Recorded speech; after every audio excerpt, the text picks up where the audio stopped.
আসসালামু আলাইকুম এভরিওয়ান, পর্দার আড়ালে সবাইকে স্বাগতম। দেশ ও দেশের বাইরে যে যেখান থেকে আমার ভিডিও দেখছেন, আশা করি সবাই ভালো আছেন। আলহামদুলিল্লাহ আমরাও ভালো আছি। আজকের ভিডিওটা হচ্ছে দুপুর 12টার দিকে। এখন হচ্ছে আমরা সবাই হসপিটালে আছি। আমার শাশুড়ি মায়ের অপারেশন আজকে, সবাই দোয়া করবেন। এখন অপারেশন থিয়েটারের ভিতরে আছে। আলহামদুলিল্লাহ অপারেশন সাকসেসফুলও হয়েছে।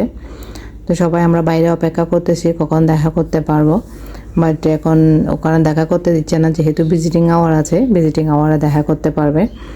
ভিজিটিং আওয়ার হচ্ছে সকাল টাইমে আধা ঘন্টা আর বিকাল টাইমে আধা ঘন্টা। পুরো দিনে দুইবার দেখা যায়, তাও 30 মিনিটের জন্য একজন করে। এটা হচ্ছে আমরা তখন ওনাকে সিসিউর ভিতরে রাখা হয়েছিল, অবজারভেশনে রাখবে। ডাক্তার বলেছিল 5 দিন। কোনো কেবিন দেওয়া হয়নি, ওখান থেকে রিলিজ দেওয়া হবে। তো আমরা ভিতরে দেখতে গেছিলাম। আলহামদুলিল্লাহ উনি ভালো আছে, এখন সুস্থ আছে। সবাই দোয়া করবেন ওনার জন্য, আল্লাহ যেন ওনাকে সুস্থ রাখেন এবং ভালো রাখেন।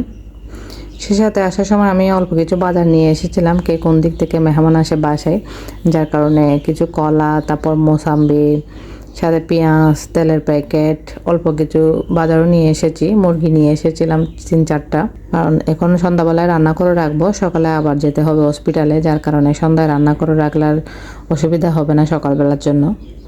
এখানে হচ্ছে মুরগি কেটে আমি কষে নিচ্ছি এখন আলু দিয়ে, একটু ভুনা ভুনা করে রান্না করব, কারণ সকালবেলা দেখা যাবে হয়তো রান্না করতে পারবো না, সেজন্য আগে থেকে কষিয়ে রেখে দিচ্ছি অল্প করে।